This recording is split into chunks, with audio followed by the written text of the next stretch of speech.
Namaskar, Jai Shri Krishna.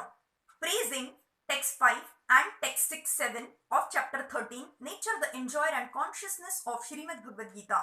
Text 5. Rushibhira Bahudha Gitam Chandobhira Vividhaiha Prithak Brahma Sutra Padaishra Vaiva Hetu Madabhira Vinishra Vitaiha. That knowledge of the field of activities and of the knower of activities is described by various sages in various Vedic writings. It is especially presented in Vedanta Sutra with all reasoning as to cause and effect. The Supreme Personality of Godhead, Krishna, is the highest authority in explaining this knowledge. Still, as a matter of course, learned scholars and standard authorities always give evidence from previous authorities. Krishna is explaining this most controversial point regarding the duality and non-duality of the soul and the super soul by referring to a scripture, the Vedanta, which is accepted as authority. First, he says this is according to different sages. As far as the sages are concerned, besides himself, Vyasdev, the author of the Vedanta Sutra, is a great sage, and in the Vedanta Sutra, duality is perfectly explained. And Vyasdev's father, Parashar, is also a great sage, and he writes in his books of religiosity, Aham Tvama Cha Tathanye. We, you, I, and the various other living entities are all transcendental, although in material bodies. Now we are fallen into the ways of the three modes of material nature according to our different karma. As such, some are on higher levels and some are in the lower nature. The higher and lower natures exist due to ignorance and are being manifested in an infinite number of living entities. But the super soul, which is infallible, is uncontaminated by the three qualities of nature and is transcendental. Similarly, in the original Vedas, a distinction among the soul, the super soul, and the body is made, especially in the Katha Upanishad. There are many great sages who have explained this, and Parashar is considered principal among them. The word Chandobhir refers to the various Vedic literatures. The Taittiriya Upanishad, for example, which is a branch of the Yajur Veda, describes nature, the living entity, and the supreme personality of Godhead. As stated before, Kshetra is the field of activities, and there are two kinds of Kshetrajna, the individual living entity and the supreme living entity. As stated in the Taittiriya Upanishad 2.9, Brahma Pancham Pratistha. There is a manifestation of the Supreme Lord's energy known as Annamaya, dependence upon food for existence. This is a materialistic realization of the Supreme. Then in Pranmaya, after realizing the Supreme Absolute Truth in food, one can realize the Absolute Truth in the living symptoms or life forms.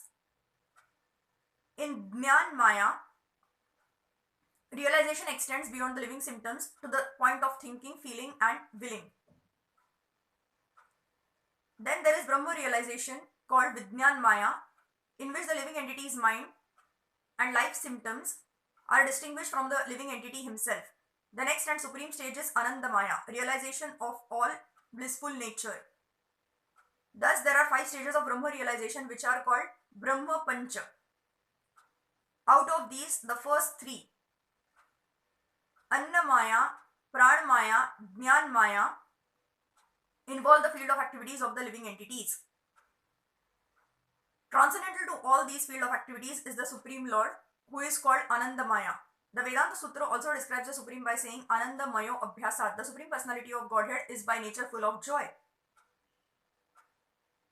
To enjoy his transcendental bliss, he expanded into Vijnan Maya, Pran Maya, Jnan Maya, and Annamaya.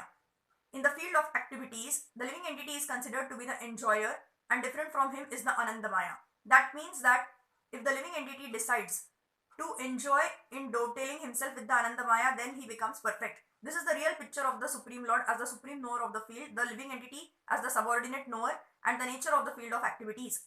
One has to search for this truth in the Vedanta Sutra or Brahma Sutra. It is mentioned here that the codes of the Brahma Sutra are very nicely arranged according to cause and effect.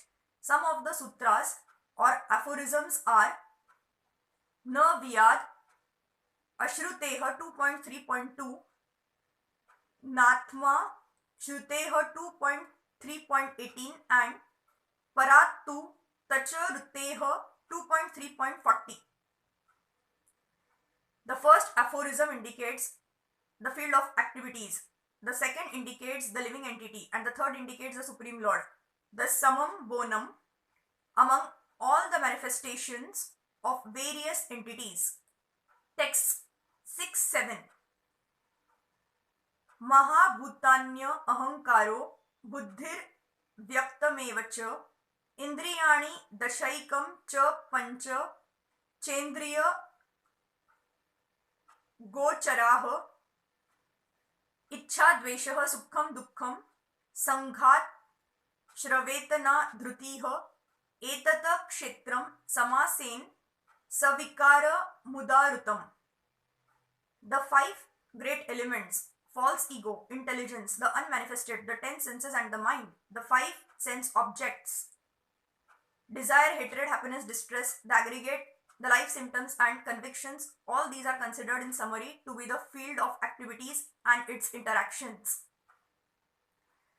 From all the authoritative statements of the great sages, the Vedic hymns and the aphorisms of the Vedanta Sutra, the components of this world can be understood as follows. First, there are earth, water, fire, air and ether. These are the 5 great elements Mahabhuta. Then there are false ego, intelligence and the unmanifested stage of the 3 modes of nature.